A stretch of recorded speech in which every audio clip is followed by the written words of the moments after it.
Olá, meus queridos alunos do nono ano. Sou o professor Tiago Mendonça, de Educação Física, e a gente está aqui para mais uma videoaula.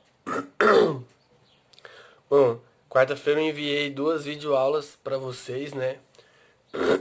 Uma sobre a história, aula um de História de Handball, e outra sobre História do Basquete, né?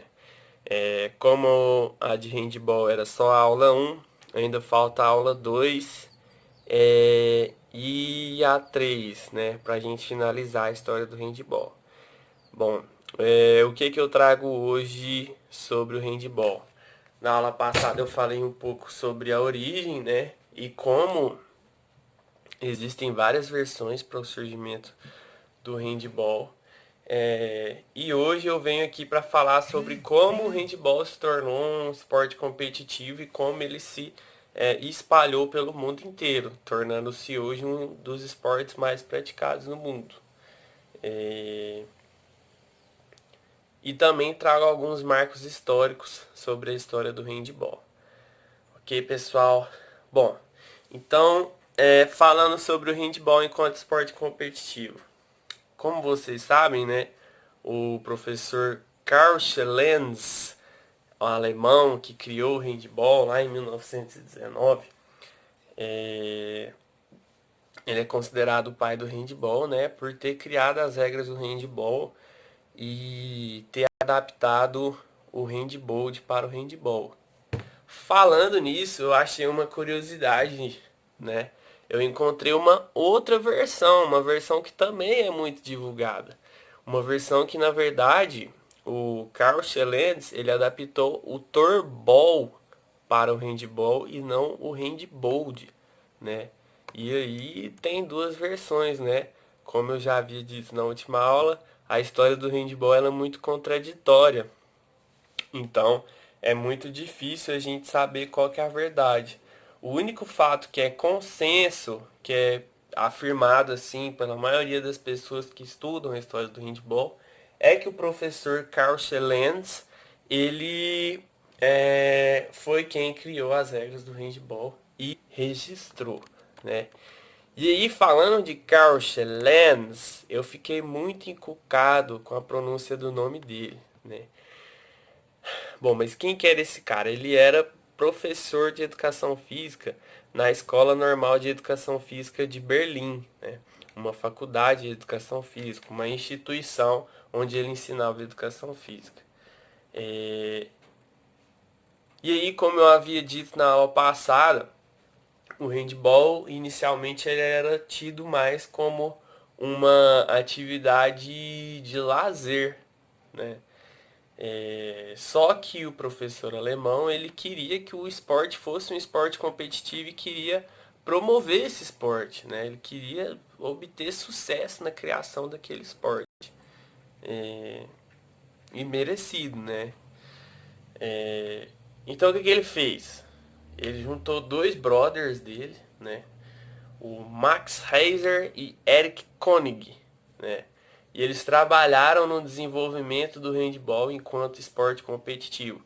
De que forma eles fizeram isso? Bom, eles pegaram as regras, né?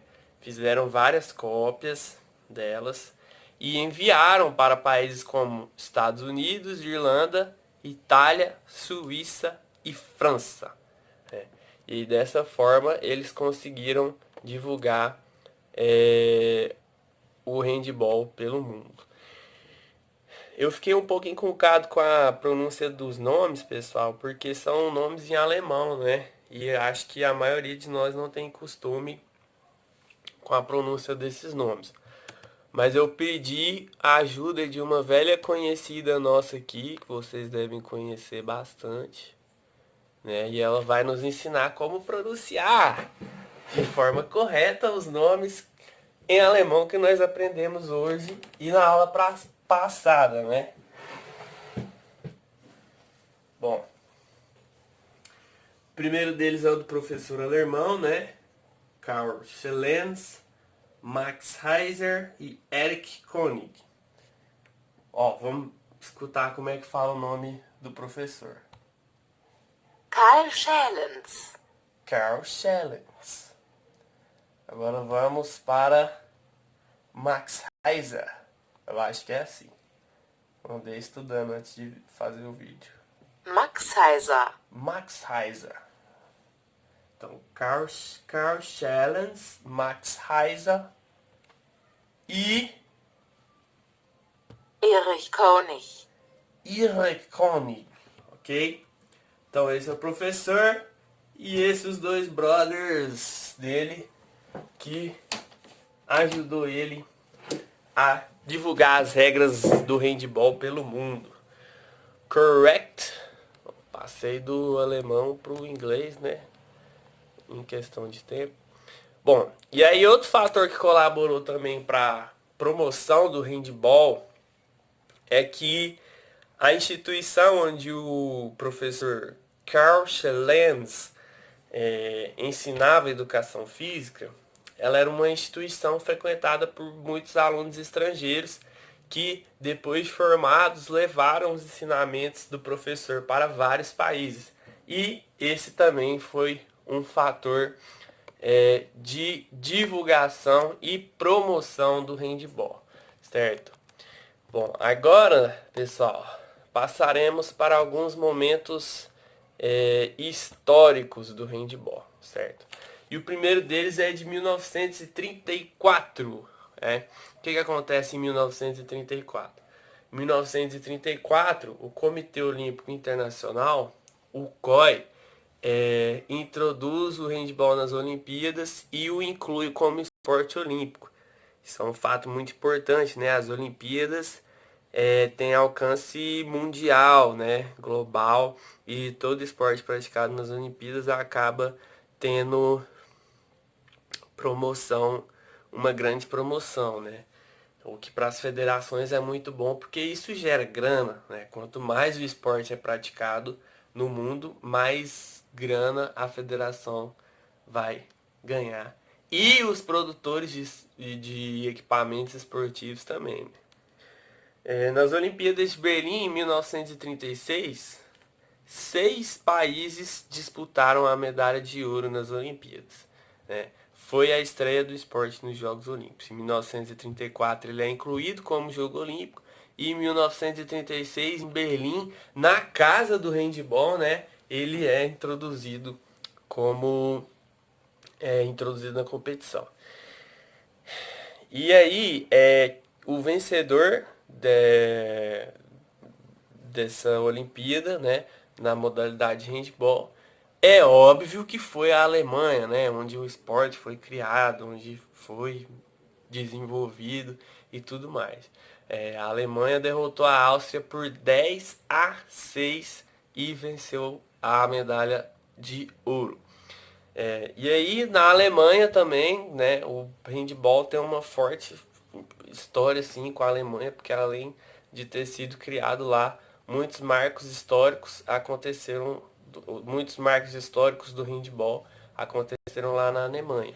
E um deles foi em 1938, quando foi disputado o primeiro campeonato internacional de handball, e foi disputado na Alemanha.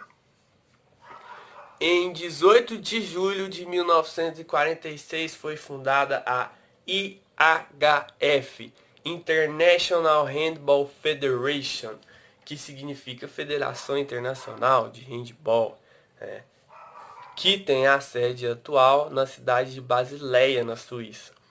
No ano de 1966, os jogos de handball em campo gramado foram interrompidos. E aí o esporte passou a ser disputado somente em campo. O handball passou por um período sem participação nas Olimpíadas, mas em 1976 ele volta a fazer parte das Olimpíadas nos Jogos Olímpicos de Montreal, porém com regras reformuladas para disputas em quadras. Atualmente, pessoal, o handball é disputado em 183 países, né, envolvendo mais de 1 milhão de equipes e 30 milhões de profissionais, jogadores, treinadores e outros profissionais do esporte. Então é muita gente, o handball é um esporte muito praticado, Ele é um clássico da educação física, então é muito importante a gente saber sobre handball, estudar o handball, né? A nível internacional, como já citei na história, quem faz a gestão do esporte a nível internacional é a IHF, a Federação Internacional de Handball, e no Brasil é a CBHB, Confederação Brasileira de Handball. Inclusive é interessante entrar lá no site da CBHB, tem muita coisa massa para vocês verem lá, bastante curiosidades. Bom, por hoje é só. Vou deixar uma atividade também para vocês, certo? E na próxima aula eu falo sobre a história do handball no Brasil, né? Como foi criada a Federação Internacional e a Confederação Brasileira de Handball. E aí a gente finaliza a história e parte para as regras do jogo, ok, pessoal? Estudem, fiquem em casa, se cuidem e um beijo e até a próxima.